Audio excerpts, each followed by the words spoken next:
ko. Good morning, everyone, doctors, and especially to Dr. Jojo Cos. We are the Group 2, and I am the leader.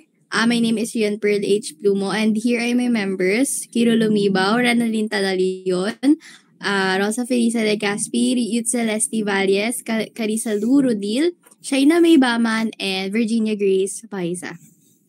So before we start the lesson, let us have to pray first. So thank you, Lord God, for the wonderful morning that you gave us. Bigyan niyo po ng sapat na kaalaman ng aming grupo upang may share po namin ang knowledge na aming napag-aralan. And especially sa mga klase po namin, sana po magkaroon po sila ng lakas upang makapakinig po sila ng lesson po na aming itatakal. And ingatan niyo po ang bawat isa sa pagpasok, and especially po sa aming mahal na professor, Dr. Cos. Bigyan niyo po siya ng kalakasan upang nang sa ganun is magabayan niya po kami sa aming mga gagawin pa. And yun lang po ang aming samot dalangin. In Jesus' name we prayed. Amen. So before we start the lesson, let us have first the energizer. So may I call Doc Kiro Lumibao to present the energizer that they made.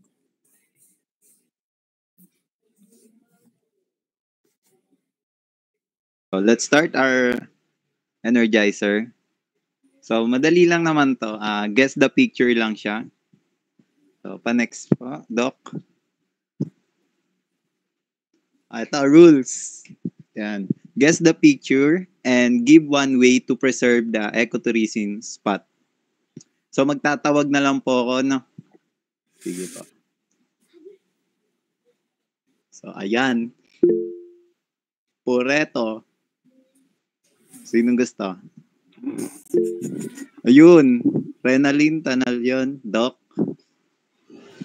Puerto Princesa. Puerto Princesa kaya.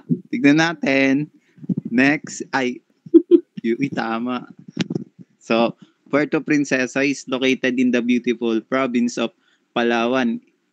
Is more than just a transit point to the world famous El Nido. So, Doc, give one ways to preserve ecotourism spot.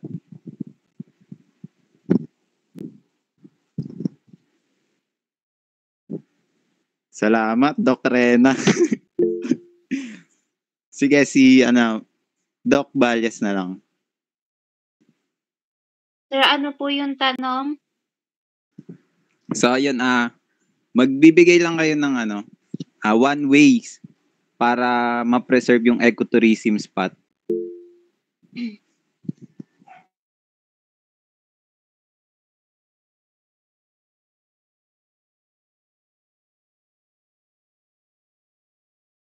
Sige po. Doc Baman. Ang pinaka pumasok sa utak ko na magiging way para ma-preserve yung this tourism spot is avoid yung pagtatapon ng mga basura sa kung saan-saan, lalo na kapag nagvi-visit tayo ng mga places kagaya niyan ng Puerto Princesa. So, thank you po, Doc. Next po agad.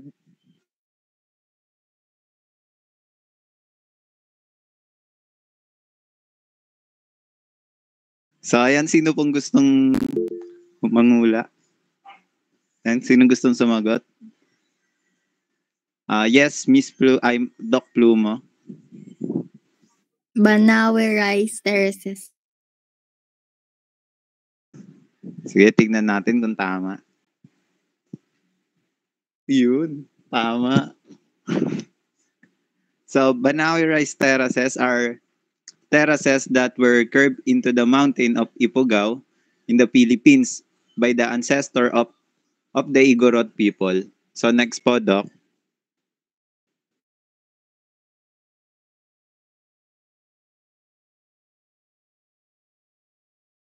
Yan, sino pong gustong sumagot? Yes po, Doc Rodil. Wow. Chocolate Hills. Yun. Tama, chocolate hills nga. So, chocolate hills, one of the most unique and geological information in the world, located on the island of Bohol. This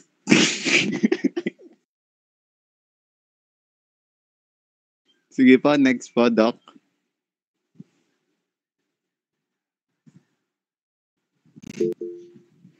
Yun, sino pong gustong sumagot? Yes po, Doc Baisa. Mayon Volcano. Mayon Volcano kaya? Ay, Mayon. So, Mayon Volcano is a classic hindi ko makita. Stratovolcano with a small central summit crater. It is one of the world's most symmetrical volcanic cones. So, next po, Doc. Ayan. So, sino pong gustong sumagot? Sige po. Doc. Doc Valles. Surigao po. Siargao ba? Siargao nga. So, Siargao is known as the surfing capital of the Philippines. So, yun lang po. Sana masaya kayo lahat. Yun lang. Thank you.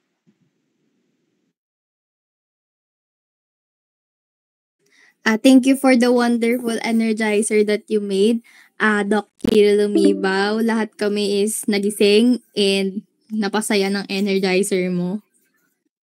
So now, let us proceed to the first presenter. May I call the first presenter po? Miss Shaina May, tama ba? Yes po, Doc Plumo.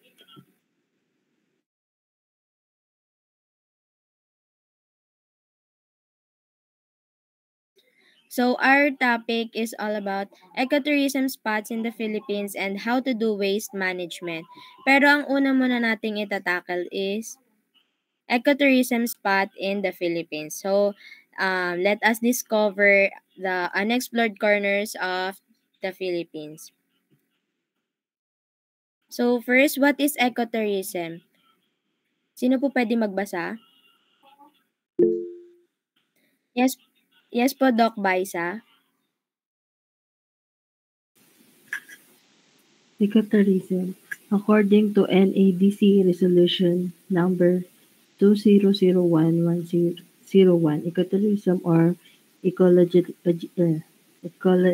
tourism is a form of sustainable tourism within a natural and cultural heritage area where community participation, protections, and management of natural resources, culture and indigenous knowledge and practices, environmental education and ethics as well as economic benefits are pos- fostered and pursued for the enrichment of host communities and satisfaction of visitors. So thank you po, Doc Baisa.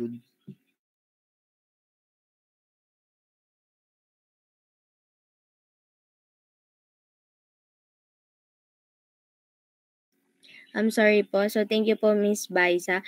So when we say ecotourism, ang may isip agad natin is when we say eco, ibig sabihin is sa environment natin. So it is responsible travel to natural areas, tapos with goal of course conserving the environment and improving the well-being ng local communities. So it involves visiting the fragile and ecosystem na pupuntahan natin, or halimbawa rainforest or coral reefs sa mga dagat, tapos yung mga national parks na meron tayo sa Pilipinas, and minimize natin yung mga negative impact na pwede nating magawa sa environment.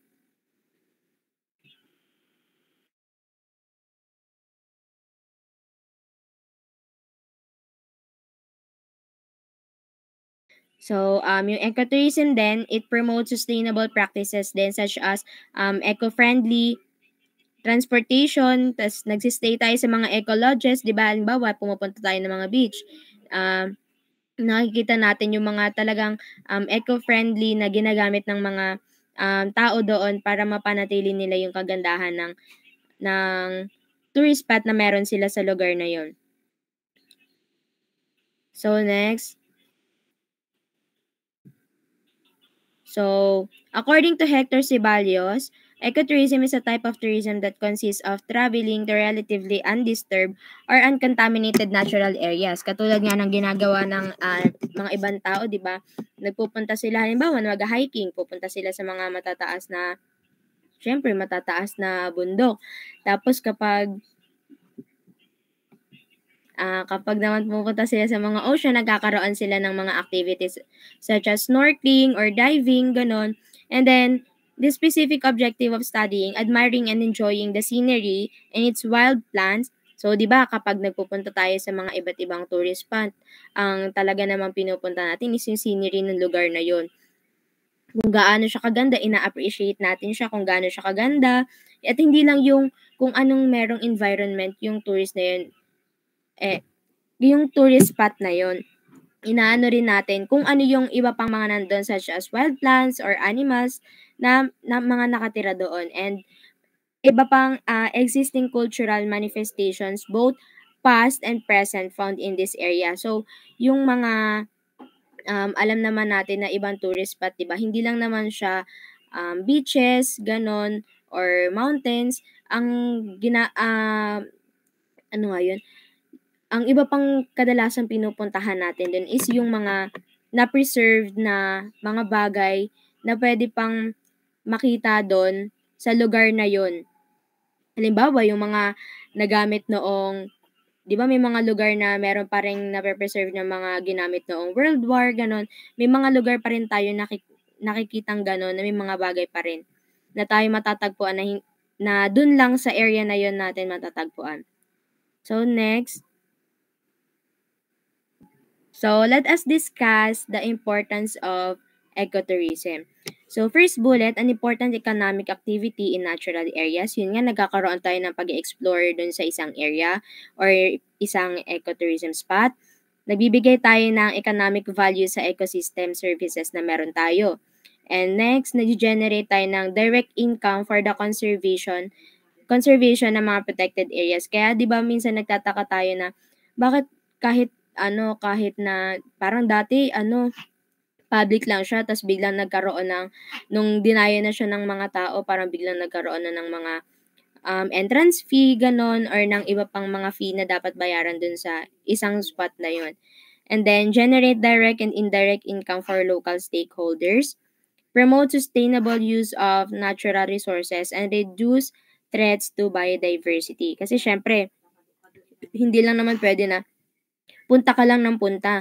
Kailangan din, ang importance din ng ecotourism, ayun nga, nagre-reduce ng threats sa biodiversity natin kasi mas napapangalagaan din siya kapag ganun. Next.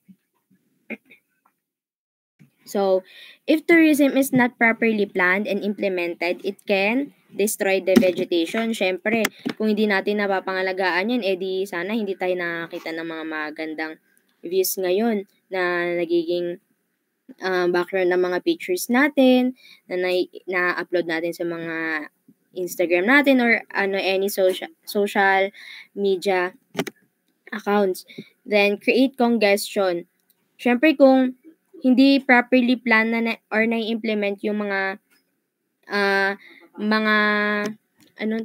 rules sa isang tourist spot, talaga naman pag dinagsa ng tao tapos hindi siya properly na-execute, magkakaroon talaga ng congestion, which is sisikip talaga yung place na yun.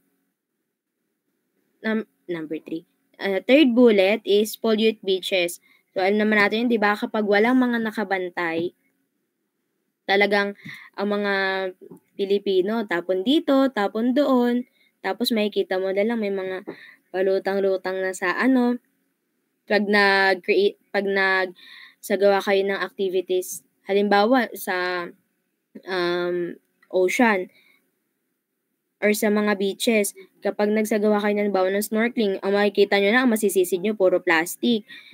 Gusto nyo ba yun na gano'n na yung nakikita nyo na lang sa ilalim ng tubig is mga kalat na lang? So, ayun yung isa sa mga magiging result nun kapag hindi na properly implement yung rules na meron yung isang tourist spot.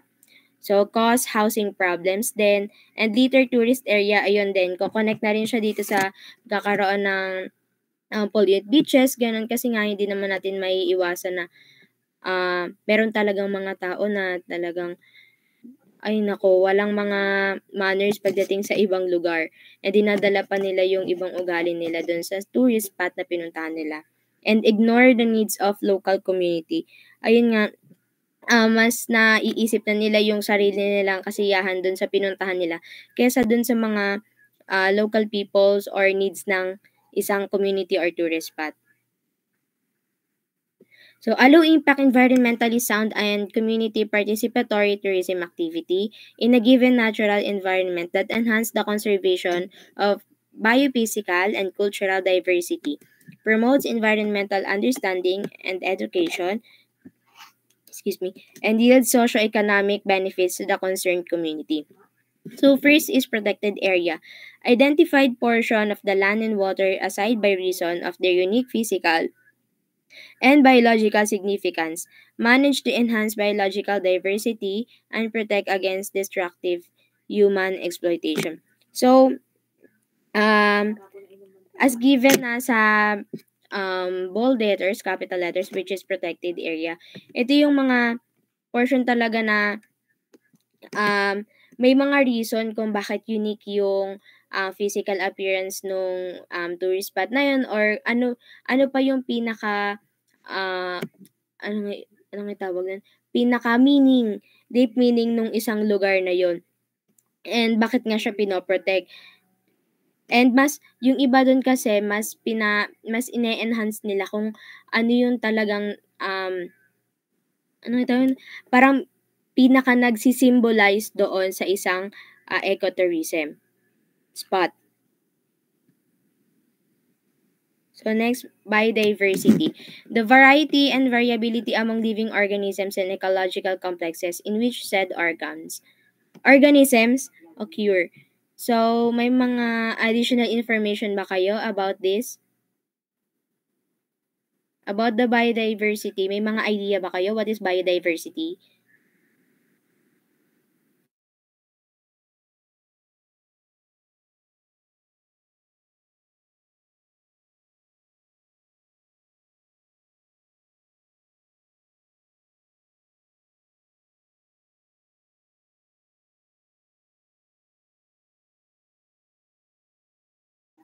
So, wala.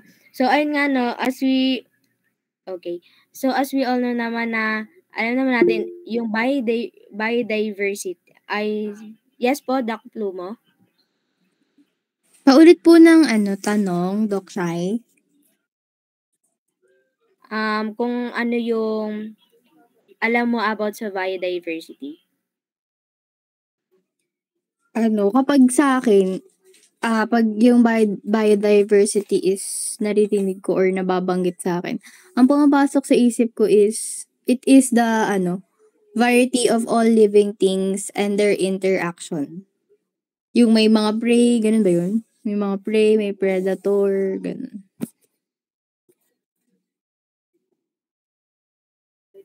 Okay, yes. Correct po, Doc Lumo. Yes, Doc Pal, yes. Any additional?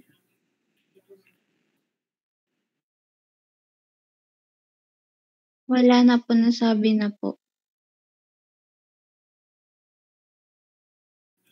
So, tama naman yung sinabi ni Doc Lumo. Biodiversity, yes, it refers to the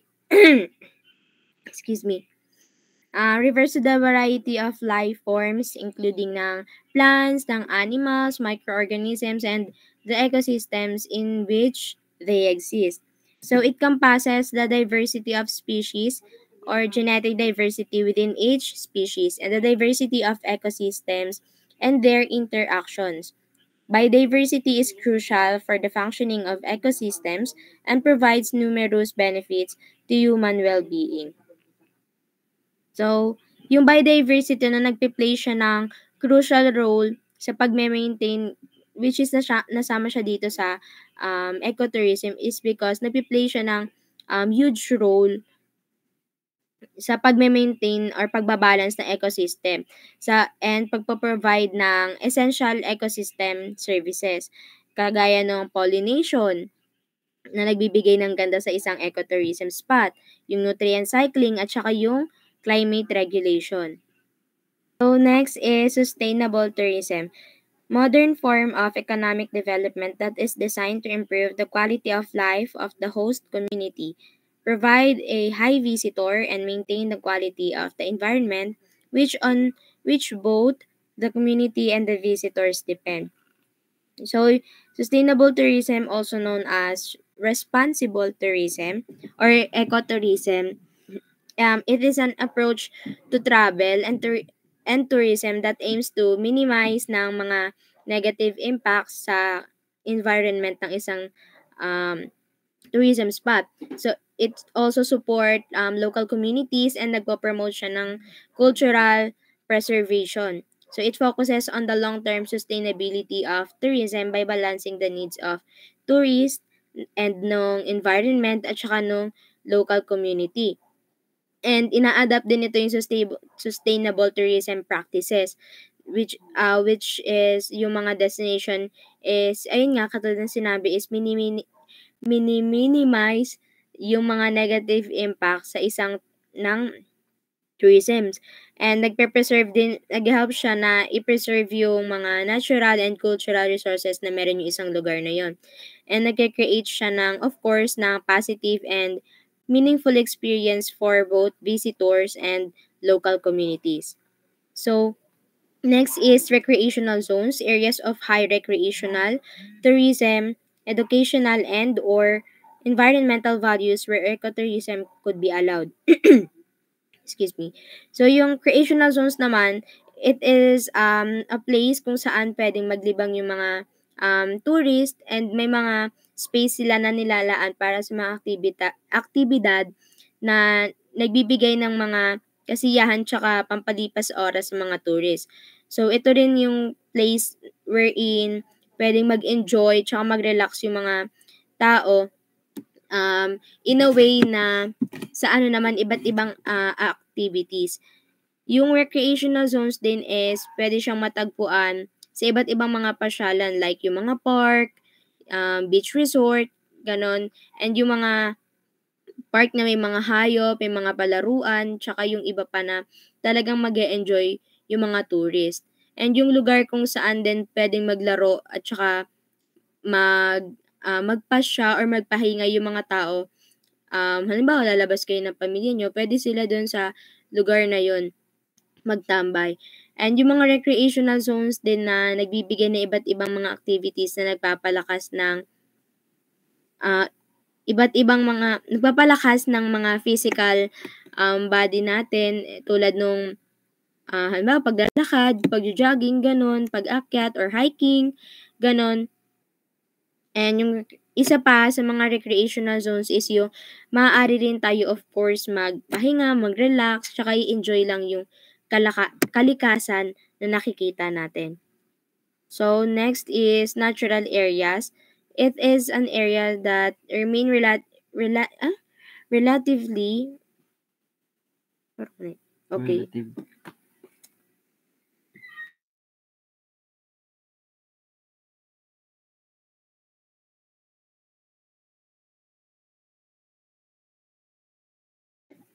Areas that remain undisturbed by human activities and remain in their natural site, thus maintaining biodiversity and ecological process. So, yung natural areas naman or yung mga likas na lugar na sinasabi natin is, ito naman yung mga space na hindi gaanong naaapektuhan ng tao at nananatiling malinis at buhay yung mga tahanan na ng mga iba't ibang halaman, gano'n, yung hayop, tsaka mga iba-iba pang organism. Tapos tong lugar din na 'to, matatagpuan siya sa mga likas na kalikasan na hindi gaanong binago or binabago ng tao. Halimbawa, yung mga natural areas, yung mga kagubatan, ganyan, yung mga bundok, mga talon, mga ilog, mga dagat, mga lawayn, etc. na iba pang mga likas na kapaligiran. Ito rin yung place na may malawak na biodiversity na tinatawag natin, kung saan matatagpuan yung iba't ibang uri ng mga halaman, ganyan, ng mga iba't ibang uri din ng hayop, at iba pang mga organismo na nakaka-help sa buhay at ecosystem ng isang place.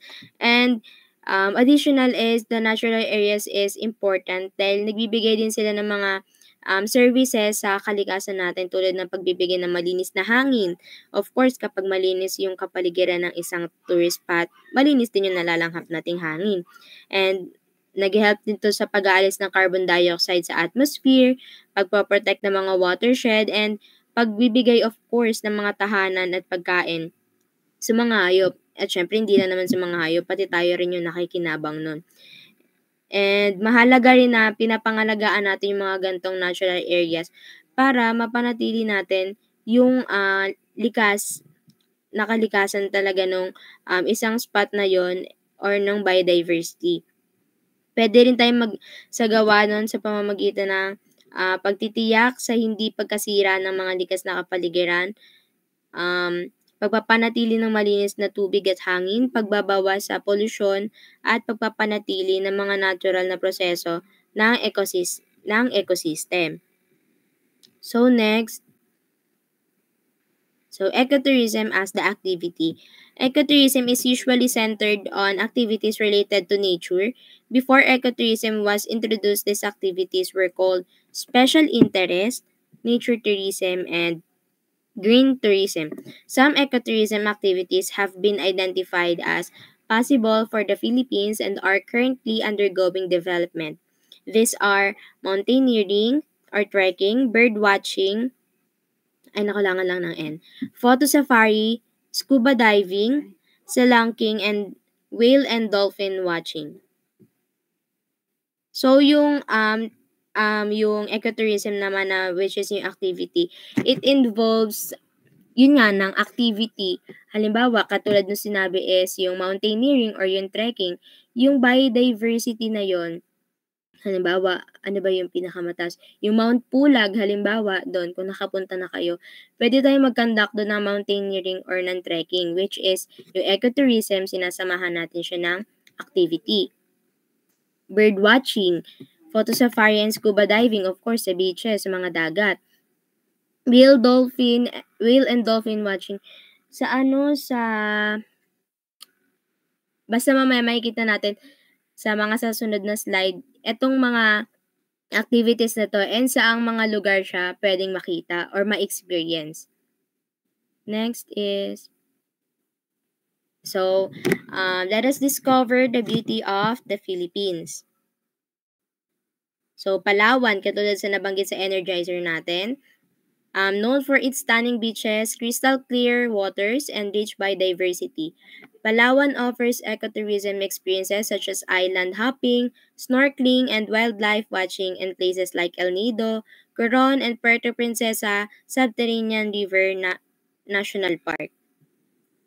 So, I have here a video, short video of Palawan, the beauty of Palawan.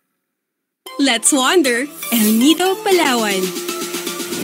Known for its extraordinary natural splendor, coral reefs, and aquamarine waters, it is regularly ranked as one of the most beautiful beaches in the world. The kind of place where you'd want to live on the water, and you actually can. There's no paradise quite like El Nido in the whole world. Find another Philippine paradise in your next virtual tour.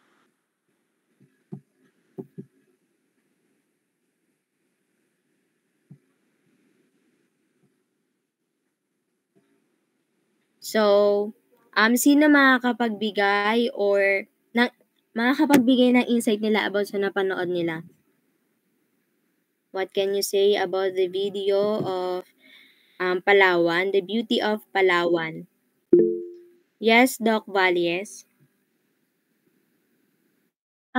Yung napansin ko po dun sa video na pinanood, sinabi din po dun, na ang El Nido is one of the pinakamagandang beach around the world, and we know naman na sa Pilipinas sobrang sikat niya kasi sobrang dinadayo siya dahil sa mga tourist spot niya nga, yung mga sikat na niya na na rock formation diyan sa Palawan, lalo na yung crystal clear ng dagat. Ayun lang po.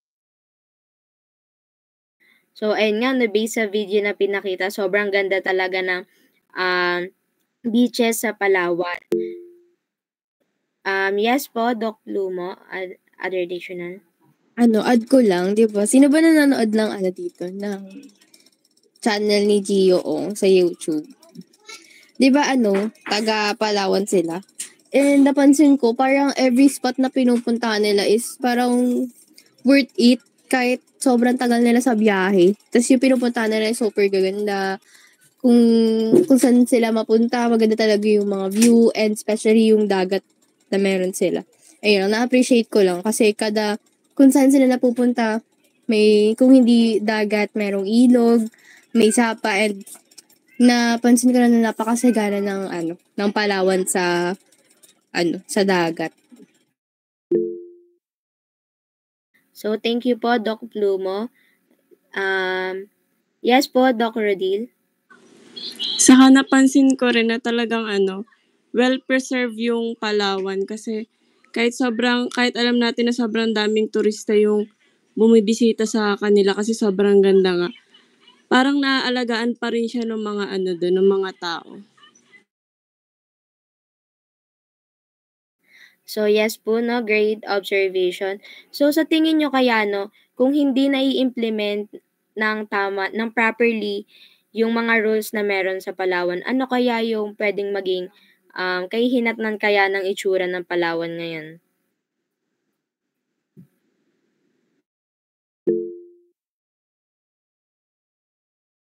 Yes po, Doc Rodil. Siguro maaabuso siya katulad nung sa Boracay yung nangyari dati. Yung pumangit siya tapos sinarado siya. Ganun din yung mangyayari sa Palawan, baka ipasara din siya tapos humina yung nila, turismo nila. So, thank you, Doc Rodil. So, ayun nga, kagaya nga rin tama din yung sinabi ni Doc Rodil na kapag ganun, may mga tao pa naman or kadalasan sa mga Pilipino is talagang inaabuso yung kagandahan ng kalikasan. So, katulad ng sa sinabi natin kanina, if hindi siya properly implemented, talagang ikasisira yun ng kalikasan or ng isang tourist spot na binibisita ng isang tourist. So, thank you po sa inyong mga observation. So, next is Banawi Rice Terraces. The Banawi Rice Terraces in Ifugao Province are UNESCO World Heritage Sites and showcase the ingenuity of ancient Filipino farmers. Visitors can trek through the terraces, interact with local communities, and learn about traditional rice cultivation process. So, panoorin naman natin kung gaano kaganda yung Banawi Rice Terraces.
Pagod na kasi ako.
So, yung next tourist spot naman is yung Banawe Rice. So, it is isang kamangha-manghang tanawin na kino-consider natin dito sa Pilipinas dahil tignan nyo naman yung kasipagan na nagawa ng mga igorot. Ang kahusayan ng mga katutubong igorot natin, no? Ito ay nagpapakita rin ng mga kanilang kaalaman sa pagtanim ng palay. Di ba, pinakita kanina yung mga tanim nilang palay sa mga matatarik na gilid ng mga bundok. And yung ganda ng tanawin na nagbibigay ng inspirasyon din kung ayun nga kasi syempre pinaghirapan siya ng mga katutubong igorot natin and nagbibigay ng kahalagahan na and pangangalaga sa kalikasan na meron tayo. So next, Bohol. So Bohol home to the chocolate hills, tarsier sanctuaries and pristine beaches. Bohol offers ecotourism activities such as nature walks, river cruises, and cultural immersion experiences in places like Panglao Island and the Lubok River. So, panoorin din natin yung clip sa Bohol.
So, yung next naman natin is yung Bohol. So, hindi talaga pwede na sa isang lugar is isa lang talaga yung nakikilalang tourist spot nila, no? So, yung sa Bohol, siguro yung kadalasan pumapasok sa isip ng ibang tao na hindi pa familiar sa Bohol is yung Chocolate Hills lang yung meron sila. And yun lang talaga yung ipagmamalaki nila sa lugar nila, which is mali sila. Kagaya sa pinakitang video, may mga iba't iba pa tayong mga yamang tubig na pinakita sa video, which is may maganda rin silang beach, yung mga meron din silang mga, anong tawag dun, lawa ba yun? Yung mga malalaking tubig pa or anyong tubig dun sa lugar nila. So, it is one of the pinakatanyag na tanawin sa Bohol, yun nga, yung Chocolate Hills. And yung mga burol na meron sila ron is hugis tsokolate na nagmumula sa mga dibong burol na nagkakasama-sama. So, kapag tag-araw, nagiging to yung kulay tsokolate, yung mga bundok na yon. Kaya tinagurian siyang Chocolate Hills. So, next is Sagada. Nestled in the Cordillera Mountains, Sagada is famous for its caves, waterfalls, and hanging coffins.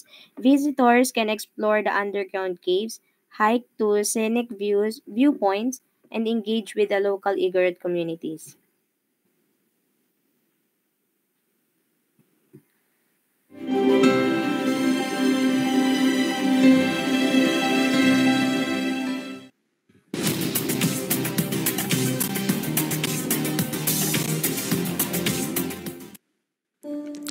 Sagada in Mountain Province easily ranks as one of the top ecotourism destinations in the Philippines. Cascading waterfalls, stunning caves, limestone rock formations, rustic mountain views, and authentic cultural heritage are among the tourist spots in Sagada. Indeed, it's a paradise of amazing natural, cultural, and historical wonder rolled into one.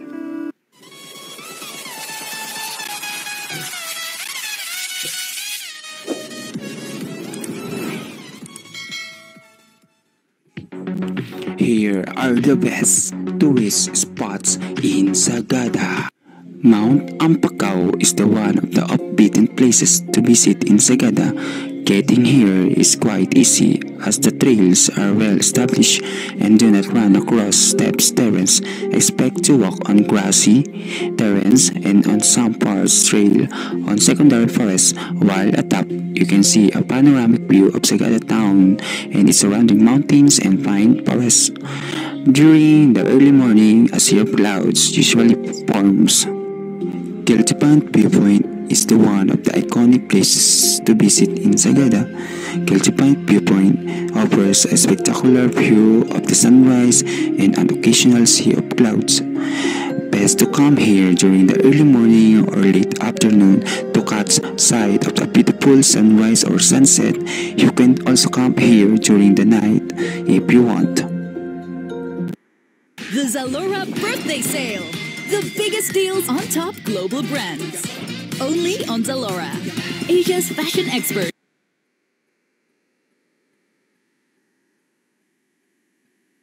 So, ayan nga, no, next, yung Sagada, hindi natin siya bubuuhin kasi sobrang tagal niya.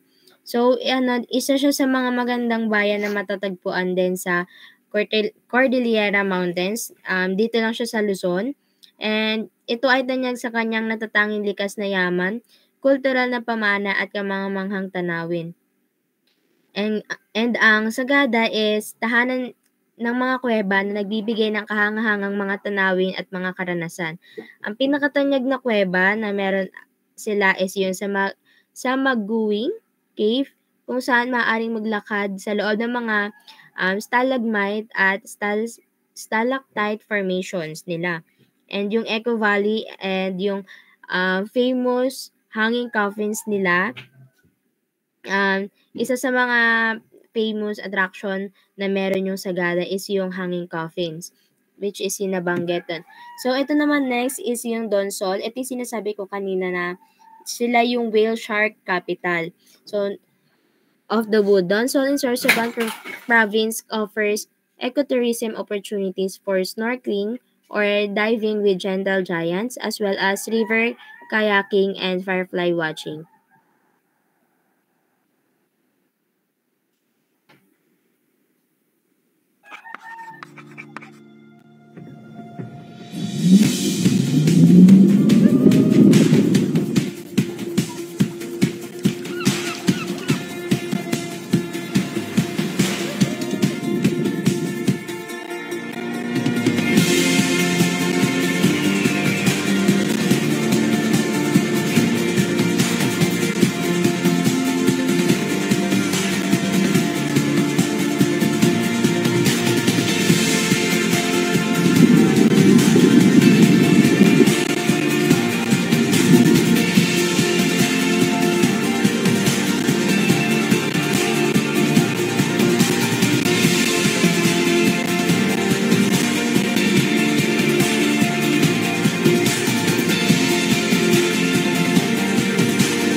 So, yung Beauty of Donsol naman, ito yung kagaya ng sinabi kanina sa description niya, ito yung tinagurian na whale shark sightings kasi yan talaga yung place wherein marami talaga nagpapakitang mga ano no, butanding and sumasabay sa mga tourists while nagsiswimming sila doon sa beaches na meron yung Donsol.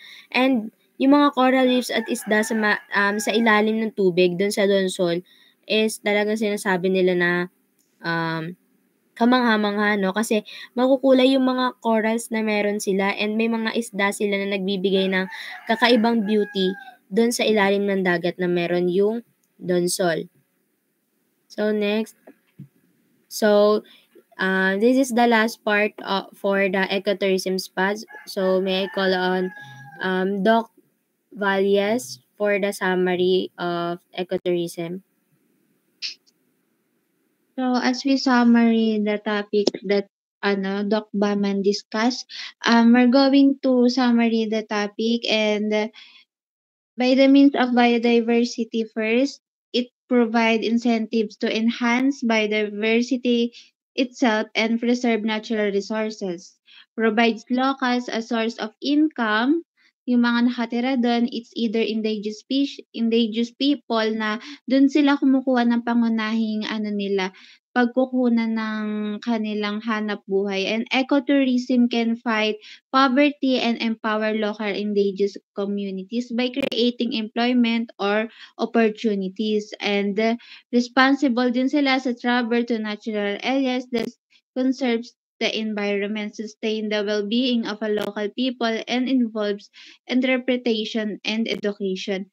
And we discussed din kanina yung biodiversity, sustainable tourism, recreational zone, and natural areas.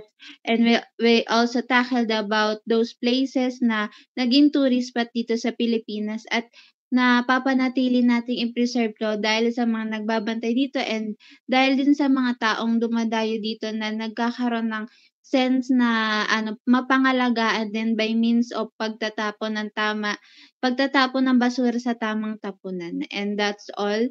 May I call on the next presenters?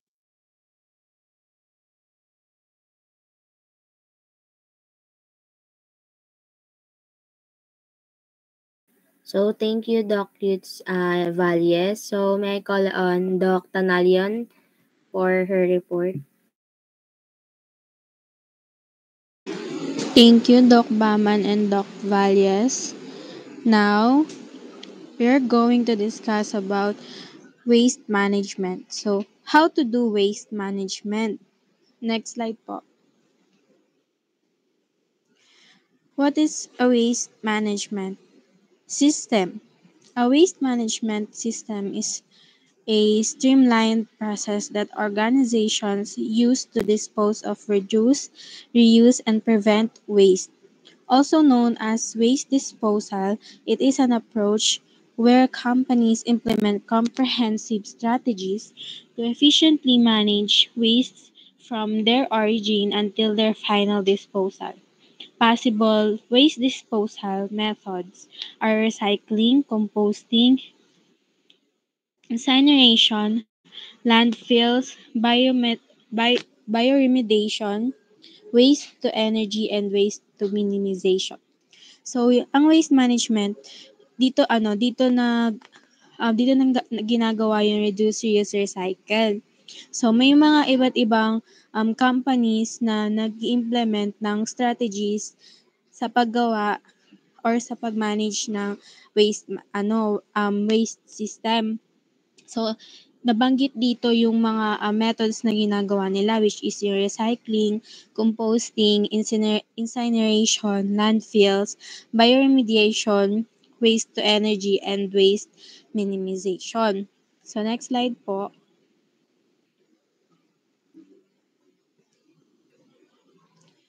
So, before we proceed to waste disposal method, ang um, ang waste management system or system management, sila yung sila yung nagtuturo sa atin kung paano natin mape-prevent yung pagkalat ng mga basura, and kung tinuturuan nila tayo kung paano natin mapapanatili na maganda yung kapaligiran natin and maaliwalas yung kapaligiran natin. So, waste disposal methods. There are multiple waste management strategies and methods available. These strategies can be combined or rearranged to form a waste management system that fits an organization. Modern waste management strategies are geared towards sustainability. Other alternatives for waste disposal is to reduce, reuse, and recycle waste. So, dito is pasok yung recycling, waste to energy, and anaerobic digestion. So, sa recycling, also known as physical reprocessing, recycling is ideal for the disposal of inorganic waste such as plastic, glass, and metals. Through organic waste such as paper and food can also be recycled. Composting would be a better waste disposal method as it converts organic waste into nutrient-rich fertilizer. So dito po sa recycling, 'di ba? Sa school po natin sa MPC, meron pong color coding po yung sa recycle sa po nila, sa recycling po nila. Yung yellow yata yun, yellow, blue, or green. Tapos, nakalagay dun yung recycled na nakalagay dun yung pwedeng i-recycle, yung nabubulok, and yung hindi pwedeng i-recycle. So, magandang practice yon for us to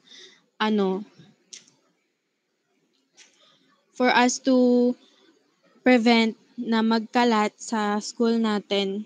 Kasi 'di ba, makikita niyo dun sa school natin, wala naman masyadong makikita na kalat dun kasi lahat ng kalat is nakalagay sa basurahan na yon.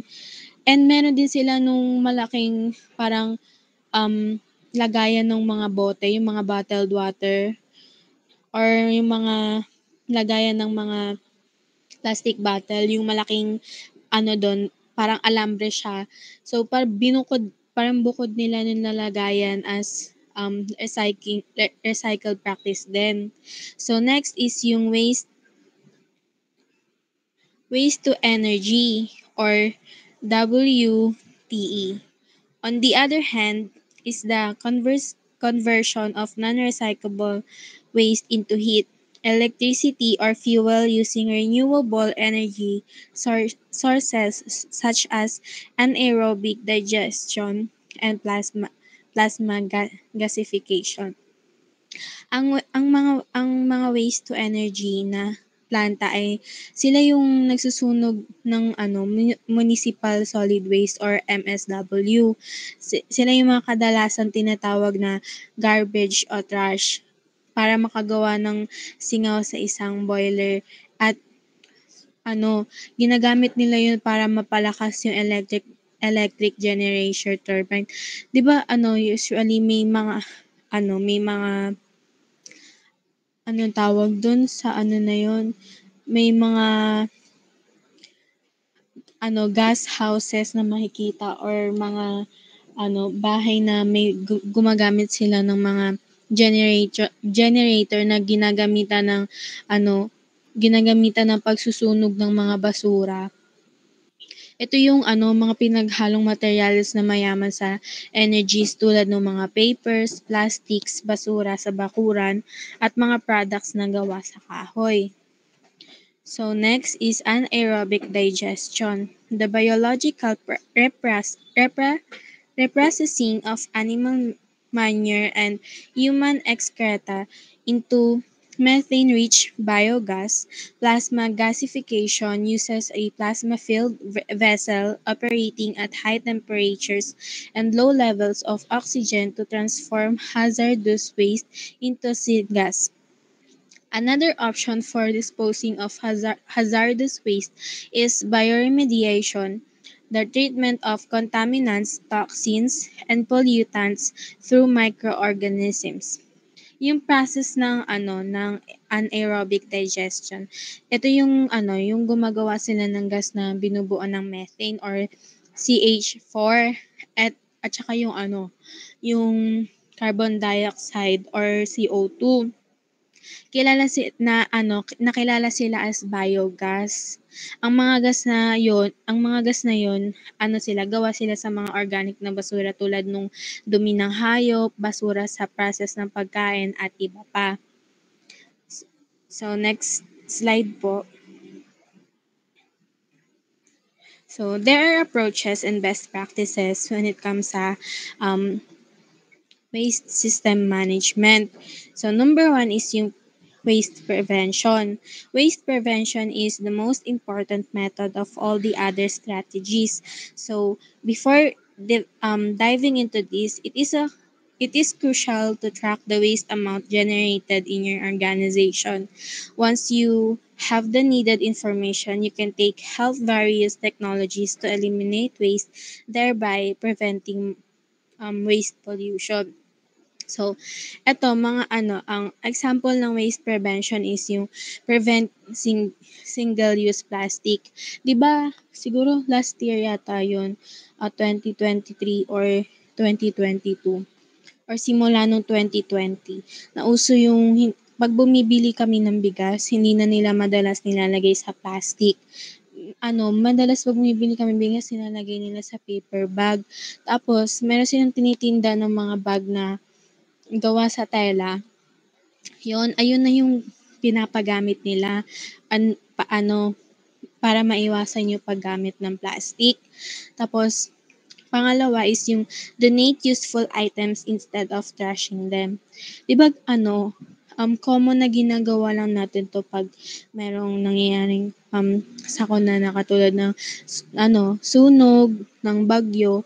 Pero pwede din natin to gawin kahit walang sunog o bagyo sa way na pag-donate natin sa halimbawa yung meron kang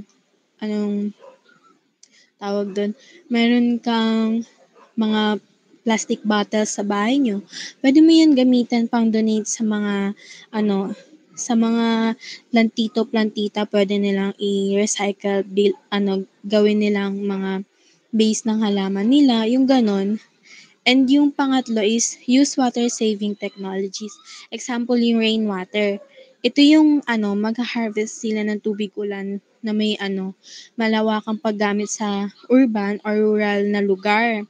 Binabawasan nito yung yung nakakapinsalang runoff at pwede din nilang gamitin para sa patubig at pag-flush sa mga banyo. So next is yung waste reduction. When you cannot eliminate the usage of waste in some cases, you can minimize waste generation with this strategy. Or source minimization is useful when you identify trends or products that may be creating waste stream problems. Dito, maaring mabawasan ng mga basura sa industry natin sa pamamagitan ng paggamit ng hindi gaanong mapanganib na mga alternative materials or makakatulong is yung muling paggamit ng mga substance o sa pamamagitan ng paggawa ng pagbabago sa mga disenyo at mga bahagi ng pagproseso. Katulad ng sabi dito is gumamit tayo ng mga minimized waste generation with this strategy. Katulad nung mag-search tayo ng pwede nating gawin na uso ngayon sa pwede nating gawin na products na pwedeng makagamit sa ng mga basura. So next is recycling and reuse. Katulad nung sinabi dun kanina. This approach is centered around nullifying the chances of waste generations in the first place. It can be done by reusing items as much as possible and recycling them when they surpass their validity. This practice helps conserve natural resources and reduce the demand for new products. It is one of the key trends in the waste management industry. So, sa mas mataas na paggamit ng mga recycled materials, may mga ang paggamit ng raw materials ay nakakabawas ng paggamit ng greenhouse gas emissions.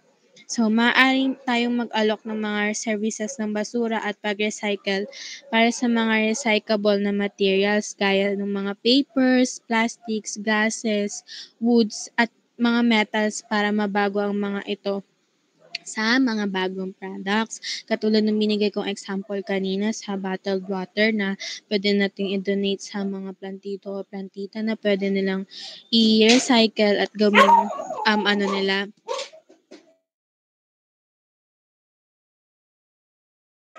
pwede nilang gawin na base nila para sa mga halaman nila. And next is composting. Halimbawa muna ng recycling and reuse is ang scrap, isa na yon yung halimbawa no sa bottled water. And pangalawang halimbawa is yung scrap paper na maaring gamitin sa paggawa ng bagong papel. Or may nauso na ginagawa dati na yung papel, ginagawa nilang may ginagawa silang process na pwedeng gawing papel ulit or ginagawang mask. Binibilad nila binabasa nila yung papel, tapos sinasala nila, tapos i-form nila ng papapel ulit or i-form nila ng pamask, tapos ibibilad nila. So, pag tuyong-tuyo na yon, pwede na ulit gamitin. Ganun yung process na ginagawa. And isa pa is yung lumang aluminum. Pwede din gumamit or manood ng pwedeng maging process ulit upang maging bagong aluminum ulit yung lumang aluminum na yon. So next is yung composting. Composting is the process of breaking down organic waste such as yard and food waste into a soil amendment rich in nutrition. Composting nullifies the chances of waste sent to landfills. The produced compost can be used to boost soil health in agricultural lands and gardens. So, dito, maaari kang mag-compose ng isang hanay ng mga materials tulad ng mamantika ng mga kahon ng pizza, mga sobrang prutas, tea bag, at mga kabibe. Mahalagang mahigpit na isara ang composting bag upang mabawasan ang mabahong amoy at langaw. Ito ay isang magandang paraan ng pamamahala ng basura sa ilalim ng mga local waste management practices na ginagamit sa bahay o opisina. Katulad ng ginagawa natin um, sa isa nating subject, yung pagko-compose natin ng mga um, prutas, yung paggawa natin ng um, yung pag-compose natin ng prutas na ginagawa nating fertilizer, magandang example yun dito sa composting. So, next slide.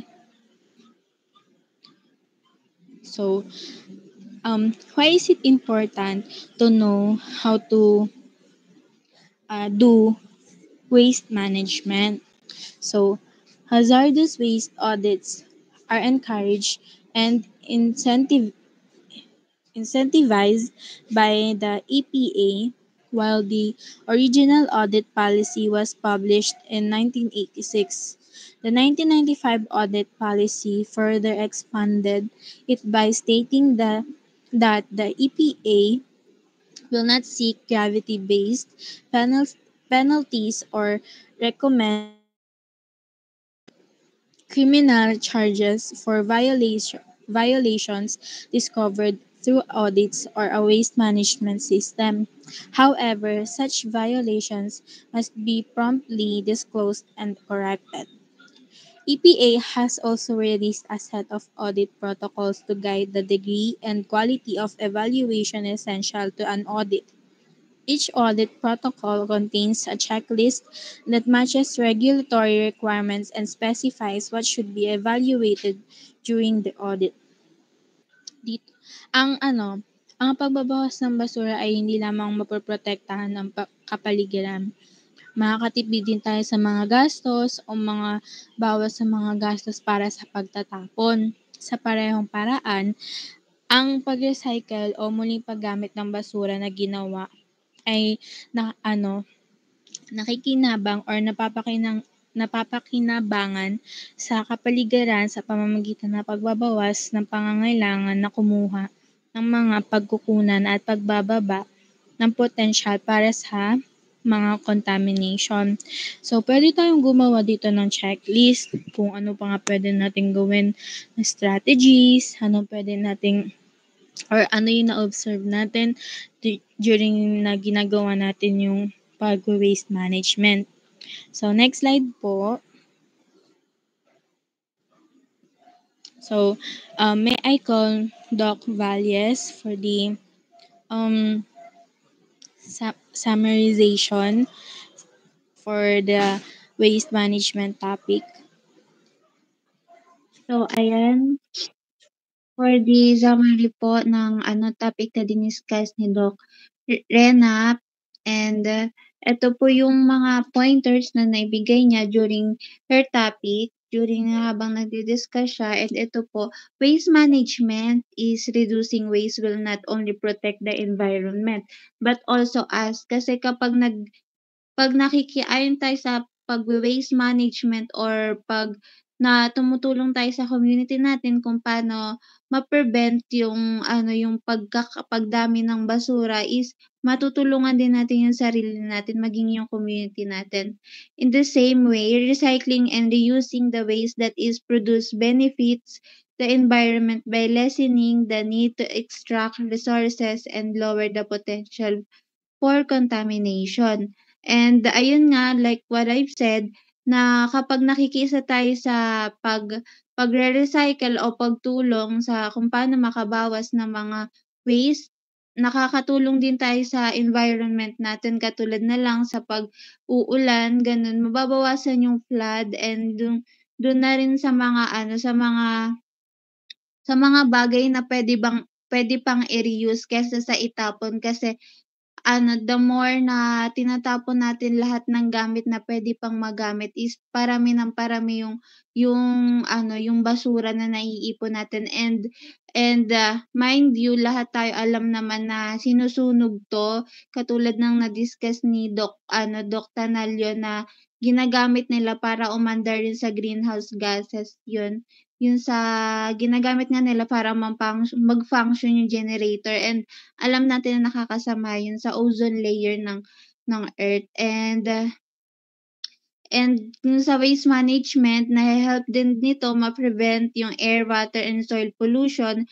Recycling is also reduce the need and landfills and incineration, which can release harmful pollutants in the environment. That's all po. So thank you.